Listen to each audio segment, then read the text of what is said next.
Hello friends, welcome in banking master. Friends, अपने पिछले video में मैंने आपको आईपीओ के बारे में बताया था कि आप कैसे अपने लिए एक बेस्ट आईपीओ सेलेक्ट कर सकते हैं और कैसे आप अपनी लिस्टिंग गेन की पॉसिबिलिटी को बढ़ा सकते हैं।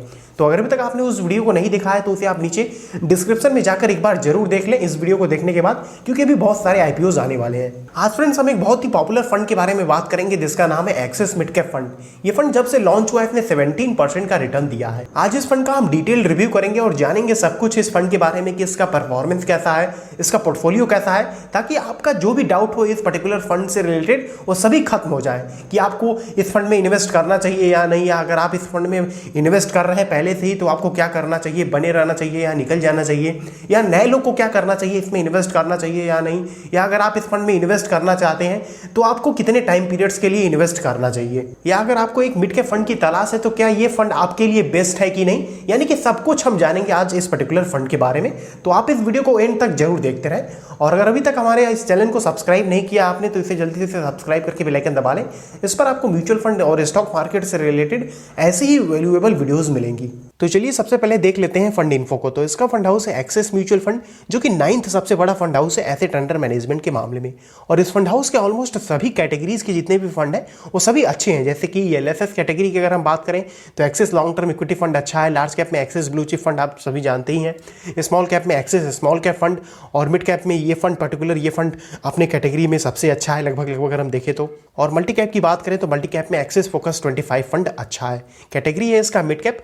मिड कैप वो फंड्स होते हैं जो कि जनरली मिड साइज कंपनीज में इन्वेस्ट करते हैं, और मिड साइज कंपनीज वो होती हैं जिनका टर्नओवर 50 मिलियन से कम का होता है। इसके डायरेक्ट प्लान को 2013 में लॉन्च किया गया था और रेगुलर प्लान को 2011 में लॉन्च किया गया था। तो यहाँ पर अगर हम देखें तो ये काफी एक्सपीरियंस फंड है, क्योंकि ये 9 साल पुराना फंड हो जाता है। रिटर्न सिंस लॉन्च की बात करें तो इसने 17.65% का रिटर्न दिया है। जनरली फ्रेंड्स हमें 12% के नियर अबाउट रिटर्न देखने को मिलता है रिटर्न सिंस लॉन्च, लेकिन यहाँ पे हमें केवल 9 सालों में ही 17% का रिटर्न देखने को मिला है, जो कि काफी अच्छी बात है।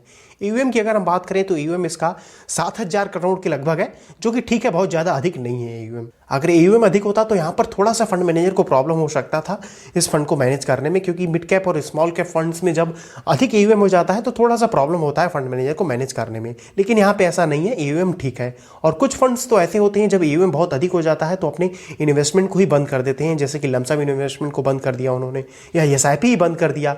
तो ऐसा करते हैं ताकि उनका जो ईयूएम है वो बहुत ज्यादा अधिक ना हो, जिसकी वजह से उनका फंड का परफॉर्मेंस डाउन ना हो। टर्नओवर रेशियो की अगर हम बात करें तो टर्नओवर रेशियो यहाँ पर 45 है, जो कि ठीक है। मतलब कि टर्नओवर रेशियो से हमें ये पता चलता है कि अभी रिसेंटली फंड का पोर्टफोलियो कितना चेंज हुआ। जनरली जब 50 से अधिक टर्नओवर रेशियो हो जाता है तो वहां पर उसको अधिक माना जाता है, लेकिन यहाँ पर पर्टिकुलर इस फंड में ऐसा कुछ नहीं है। और इसका ये भी मतलब नहीं है कि 50 से अधिक टर्नओवर रेशियो हो गया तो फंड खराब है, क्योंकि देखिए अगर टर्नओवर रेशियो अधिक है और फंड अच्छा परफॉर्म नहीं कर रहा है तब उसको माना जाएगा कि उस कंडीशन में फंड अच्छा नहीं है। लेकिन अगर टर्नओवर रेशियो अधिक है और फंड लगातार ही कंसिस्टेंट अच्छा परफॉर्मेंस दे रहा है तो एक अच्छी बात है फंड के लिए, तो उस केस में फंड का टर्नओवर रेशियो ठीक माना जाएगा। इस फंड को मैनेज कर रहे हैं श्रेयस देवलकर। इनके पास अगर हम देखें तो 14 साल का एक्सपीरियंस है। इन्होंने 2016 में इस एएमसी को ज्वाइन किया है। इसके पहले ये जुड़े हुए थे बीएनपी पैरिबस एएमसी के साथ एज ए फंड मैनेजर। 5 सालों तक वहां पे इन्होंने मैनेज किया है उस पर्टिकुलर फंड को, और उसके बाद ये रिसर्च एनालिस्ट के तौर पर आईडीएफसी एसेट मैनेजमेंट कंपनी में थे 2008 से 2011 तक, और उसके बाद आईडीएफसी सिक्योरिटीज में भी इन्होंने काम किया था 2005 से 2008 तक। एक्सिस के ये 3 और फंड को मैनेज करते हैं, Axis blue chip fund, Axis equity advantage fund और Axis multi cap fund. Axis equity advantage fund ये भी एक मल्टी कैप कैटेगरी का ही फंड है। तो यहाँ पर श्रेयस देवलकर बहुत ज्यादा फंड को मैनेज नहीं कर रहे हैं, जो कि एक प्लस पॉइंट हो जाता है इस फंड के लिए, क्योंकि जब फंड मैनेजर बहुत सारे फंड्स को मैनेज करते हैं तो थोड़ा सा परफॉर्मेंस में हमें लैग देखने को मिल सकता है। इस फंड में आप एसआईपी 500 से कर सकते हैं और लमसम 5000 से कर सकते हैं। एक्सपेंसेस की बात करें तो इसके डायरेक्ट प्लान का एक्सपेंस रेशियो काफी कम है, 0.57% का ही है। जनरली हमें 0.80 या उससे अधिक ही एक्सपेंस रेशियो देखने को मिलता है, और इस कैटेगरी में हम देखें तो इस फंड में सबसे कम एक्सपेंस रेशियो है। रेगुलर प्लान का एक्सपेंस रेशियो 2% के लगभग है। अब यहाँ पर आपको रेगुलर प्लान में अधिक एक्सपेंस रेशियो देखने को मिलेगा, इसीलिए आपको हमेशा डायरेक्ट प्लान को ही लेना चाहिए, रेगुलर प्लान को नहीं लेना चाहिए। एग्जिट लोड की बात करें तो 10% से ज्यादा की यूनिट निकालने पर 1% का एग्जिट लोड लिया जाएगा अगर आप 1 साल के अंदर अपना पैसा निकालते हैं तो। चलिए अब एसेट एलोकेशन को देख लेते हैं। तो एसेट एलोकेशन में हम देखें तो इक्विटी में 93% के लगभग और डेट में 7.5% के लगभग इन्वेस्टमेंट किया गया है। और कैश एंड कैश इक्विटी में कोई भी इन्वेस्टमेंट नहीं किया गया है, मतलब फंड अपने पास कोई भी पैसा होल्ड करके नहीं रखा है। अब यहाँ पर डेट में भी 7.5% का इन्वेस्टमेंट होने की वजह से ये फंड थोड़ा सा स्टेबल हो सकता है, मतलब कि आपको एक स्टेबल रिटर्न जनरेट करके दे सकता है। तो एसेट एलोकेशन की अगर हम बात करें तो इसका एसेट एलोकेशन काफ़ी बैलेंस्ड है। पोर्टफोलियो एग्रीगेट्स की बात करें तो फंड में जाइंट में कैटेगरी के कंपैरिजन में लगभग डबल इन्वेस्टमेंट किया गया है। लार्ज कैप की बात करें तो लार्ज कैप में भी फंड में अधिक इन्वेस्टमेंट किया गया है 8.53% का। और मिड कैप की हम बात करें तो मिड कैप में थोड़ा सा कम इन्वेस्टमेंट किया गया है फंड में कैटेगरी के कंपैरिजन में। अब स्मॉल कैप को अगर हम देखें तो स्मॉल कैप में फंड में बहुत कम इन्वेस्टमेंट किया गया है कैटेगरी के कंपैरिजन में। कैटेगरी में 10% के लगभग और फंड में 1% के लगभग इन्वेस्टमेंट किया गया है। तो यहाँ पर हम कह सकते हैं कि इस फंड में कैटेगरी के कंपैरिजन में कम रिस्क होना चाहिए और रिटर्न पोटेंशियल भी अधिक होना चाहिए कैटेगरी के कंपैरिजन में। बढ़ते हैं अपने नेक्स्ट पैरामीटर की ओर। तो नेक्स्ट पैरामीटर में हम देखेंगे सेक्टर एलोकेशन को और हम सेक्टर एलोकेशन का कंपैरिजन करेंगे कैटेगरी से। तो यहाँ पर देखिए जैसे कि financial services, health care, consumer durable, chemicals, ये सब कुछ और टेक्नोलॉजी, ये कुछ ऐसे सेक्टर्स हैं जिसमें कि फंड में अधिक इन्वेस्टमेंट किया गया है कैटेगरी के कंपैरिजन में, और बाकी के सभी सेक्टर्स में कैटेगरी में अधिक इन्वेस्टमेंट किया गया है।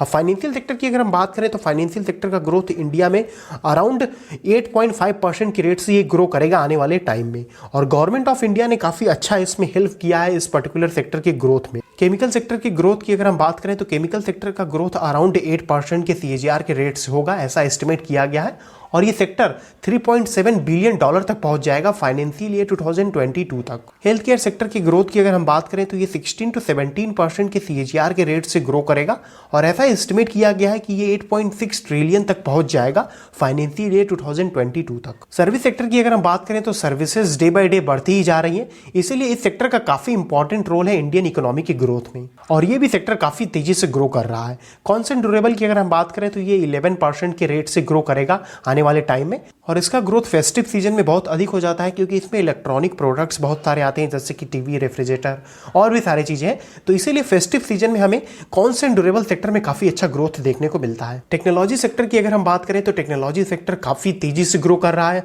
क्योंकि इंडिया एक डेवलपिंग कंट्री है और ऊपर से ये एक पैंडेमिक आ गया है कोविड-19, तो इसके कारण और भी अधिक पुश मिल गया है इस पर्टिकुलर सेक्टर को। और भी बाकी सभी सेक्टर में ठीक ठाक ग्रोथ है फ्यूचर में, यानी कि आने वाले 5 से 7 सालों में, क्योंकि ये मिड कैप फंड है तो हम ऐसा मान के चलते हैं कि आप हमेशा लॉन्ग टर्म के लिए अपना इन्वेस्टमेंट प्लान करेंगे इस फंड में। तो सेक्टर एलोकेशन के मामले में फंड का अगर हम देखें ध्यान से तो ज्यादा अच्छा डाइवर्सिफिकेशन है कैटेगरी की कंपैरिजन में। टॉप 10 होल्डिंग की अगर हम बात करें तो इसमें इप्का लैबोरेटरीज में इन्वेस्टमेंट किया गया है, पीआई इंडस्ट्रीज में। इप्का लैबोरेटरीज को अगर हम देखें तो ये एक डेट फ्री कंपनी है और सितंबर 2020 के क्वार्टर का रिजल्ट इसका लेकिन अच्छा नहीं था जून 2020 के कंपैरिजन में। हालांकि इसने काफी अच्छा परफॉर्म किया है, ईयर वाइज इसका परफॉर्मेंस काफी अच्छा है और इसने अपने ऑपरेटिंग प्रॉफिट, नेट प्रॉफिट, इन सबको काफी अच्छे से ग्रो किया है। पीआई इंडस्ट्रीज की अगर हम बात करें तो ये इंगेज है एग्री इनपुट्स में और इसका काफी जबरदस्त परफॉर्मेंस रहा है लास्ट के 5 से 6 महीनों में। चोलामंडलम इन्वेस्टमेंट एंड फाइनेंस की अगर हम बात करें तो इसका परफॉर्मेंस ठीक है, बहुत ज्यादा इसका परफॉर्मेंस अच्छा नहीं है इस कंपनी का। वोल्टास को अगर हम देखें तो वोल्टास का operating profit, net profit, PBT यानी कि प्रॉफिट बिफोर टैक्स, ये सभी डाउन हुए हैं। हालांकि इसने थोड़ा सा अच्छा परफॉर्म किया है कुछ टाइम से। एवेन्यू सुपरमार्ट्स की अगर हम बात करें तो लास्ट 1 ईयर का परफॉर्मेंस इसका काफी फ्लक्चुएट किया है।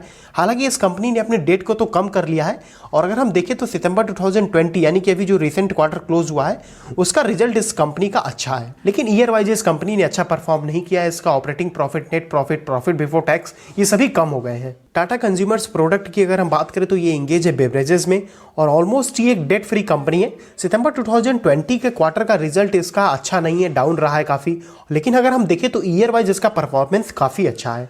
ट्रेंड की अगर हम बात करें तो ये एक ऑलमोस्ट डेट फ्री कंपनी है। क्वार्टरली और ईयरली रिजल्ट्स इसका दोनों अच्छा नहीं है। इंड्योरेंस टेक्नोलॉजीज को अगर हम देखें तो ये इंगेज है मैन्युफैक्चरिंग और सेलिंग करने में एल्यूमिनियम डाई कास्टिंग के। क्वार्टरली रिजल्ट इसका ठीक है, लेकिन ईयर वाइज रिजल्ट की अगर हम बात करें तो ईयर वाइज रिजल्ट इसका अच्छा नहीं है, तो ये एक बहुत अच्छी कंपनी नहीं है। तो यहाँ पर अगर हम देखें तो सभी कंपनीज अच्छी हैं, बस एक दो को निकाल देता हूँ, जैसे कि वोल्टास हो गया, ट्रेंट हो गया। तो टॉप 10 होल्डिंग के मामले में ये फंड ठीक है। अब बढ़ते हैं अपने नेक्स्ट पैरामीटर की ओर जो कि है कंसंट्रेशन एंड वैल्यूएशन। तो इसमें टोटल नंबर ऑफ स्टॉक्स 50 है, मतलब कि बहुत ज्यादा अधिक स्टॉक्स में इन्वेस्टमेंट नहीं किया गया है, जो कि अच्छी बात है। टॉप 10 स्टॉक्स का कंट्रीब्यूशन अगर हम देखें तो यहाँ पे 35.81% है, मतलब कि अभी हमने जो टॉप 10 होल्डिंग देखा है उसमें फंड का 35.81% पैसा इन्वेस्ट किया गया है। टॉप 3 सेक्टर की अगर हम बात करें तो टॉप 3 सेक्टर का कंट्रीब्यूशन 44% के लगभग है।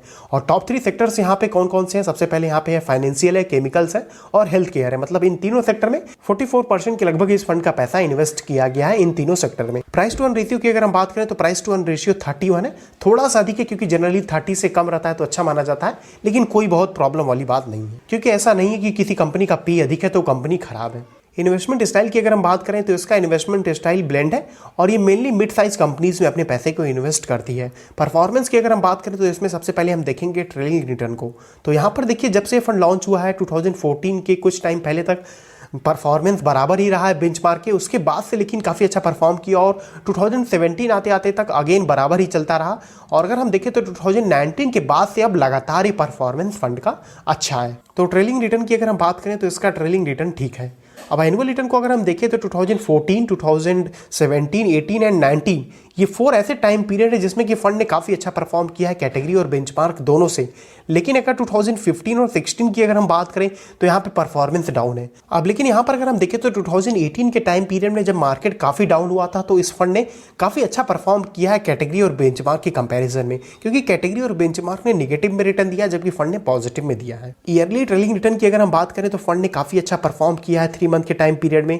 6 मंथ की बात करें तो 6 मंथ के टाइम पीरियड में परफॉर्मेंस अच्छा नहीं है। 1 ईयर की टाइम पीरियड की अगर हम देखें तो 1 ईयर के टाइम पीरियड में अगेन परफॉर्मेंस अच्छा है, 3 ईयर्स में भी अच्छा है, 5 ईयर्स में भी अच्छा परफॉर्म किया है और 7 ईयर्स में तो 21% के लगभग फंड ने रिटर्न दिया है। तो यहाँ पर देखना ये इंपॉर्टेंट है कि 1 ईयर से लगातार ही फंड का काफ़ी अच्छा परफॉर्मेंस है। तो इसीलिए यहाँ पर आपको इस फंड में हमेशा लॉन्ग टर्म के लिए अपना इन्वेस्टमेंट प्लान करना होगा, मतलब 3 साल, 5 साल, 7 साल, जितना अधिक करेंगे आप उतना ही अच्छा होगा। रिस्क मेजर की अगर हम बात करें तो अल्फा इस फंड का काफ़ी अधिक है कैटेगरी के कंपैरिजन में। शार्प रेशियो भी काफ़ी अधिक है, जहां पर कैटेगरी और बेंचमार्क का निगेटिव में है वहीं पर फंड का शार्प रेशियो पॉजिटिव में है। स्टैंडर्ड डेविएशन को अगर हम देखें तो स्टैंडर्ड डेविएशन काफ़ी कम है फंड का और बीटा भी कम है। तो यहाँ पर हम कह सकते हैं कि इस फंड में रिटर्न पोटेंशियल काफ़ी अधिक है कैटेगरी के कंपैरिजन में और रिस्क भी काफ़ी कम है कैटेगरी के कंपैरिजन में। अब अगर हम कंक्लूजन की बात करें तो जैसा कि मैंने आपको अभी बताया कि इसमें रिटर्न पोटेंशियल काफ़ी अधिक है और रिस्क इसमें काफ़ी कम है कैटेगरी के कंपैरिजन में, जो कि अच्छी बात है इस फंड के लिए। तो अगर आप इस फंड में इन्वेस्ट कर रहे हैं तो आप अपना इन्वेस्टमेंट कंटिन्यू रखें, क्योंकि देखिए ये एक मिड कैप कैटेगरी का काफ़ी अच्छा फंड है। अभी हमने देखा है कि इसने जब से लॉन्च हुआ है 17% से अधिक का रिटर्न दिया है और इसका एक्सपेंस रेशियो काफ़ी कम है। मिड कैप कैटेगरी के जितने फंड्स हैं उन सब के कंपैरिजन में काफ़ी कम एक्सपेंस रेशियो है इसका। तो अगर नए लोग भी चाहें तो आराम से इस फंड में अपना इन्वेस्टमेंट कर सकते हैं। अगर आपको एक मिड कैप फंड की तलाश है तो आप अपना इन्वेस्टमेंट कर सकते हैं आराम से इस फंड में। अब चूंकि ये एक मिड कैप फंड है तो आप इसमें अपना इन्वेस्टमेंट प्लान करें 7 से 10 साल के लिए। अब मैं यहाँ पे आपको बता दूं कि जो लोग हाई रिस्क ले सकते हैं वही इस पर्टिकुलर फंड में इन्वेस्ट करें, क्योंकि इसमें हाई रिस्क है। तो अगर आप रिस्क ले सकते हैं तब आप इस फंड में इन्वेस्ट करें, क्योंकि देखिए एक मिड कैप कैटेगरी का फंड है तो इसमें थोड़ा रिस्क है, इसीलिए आप अपने रिस्क एपेटाइट के अकॉर्डिंग ही इस फंड में इन्वेस्ट करें। आई होप कि फ्रेंड्स आपको ये वीडियो पसंद आया होगा। पसंद आया तो इस वीडियो को लाइक और शेयर जरूर करें अपने सभी फ्रेंड सर्कल में, ताकि उनको भी इस फंड के बारे में पता चल सके। अब आप हमें कमेंट करके बताइए कि आप इस पर्टिकुलर फंड में इन्वेस्ट कर रहे हैं या आप किस फंड में इन्वेस्ट कर रहे हैं, ताकि मैं आपके फंड के बारे में आपको कुछ बता सकूं कि आपका फंड कैसा है, आपको इन्वेस्ट करना चाहिए या निकल जाना चाहिए। अब फ्रेंड्स अगला वीडियो मैं टॉप 5 बेस्ट फंड फॉर 2021 पे बनाऊंगा। ये वीडियो मैं थोड़ा जल्दी ला रहा हूं ताकि आप लोग अपना फाइनेंशियल प्लानिंग अच्छे से कर सकें और पहले ही कर सकें, न्यू ईयर से पहले ही। इस वीडियो को देखने के लिए आप सभी का बहुत बहुत धन्यवाद। फिर मिलते हैं ऐसी किसी वीडियो में।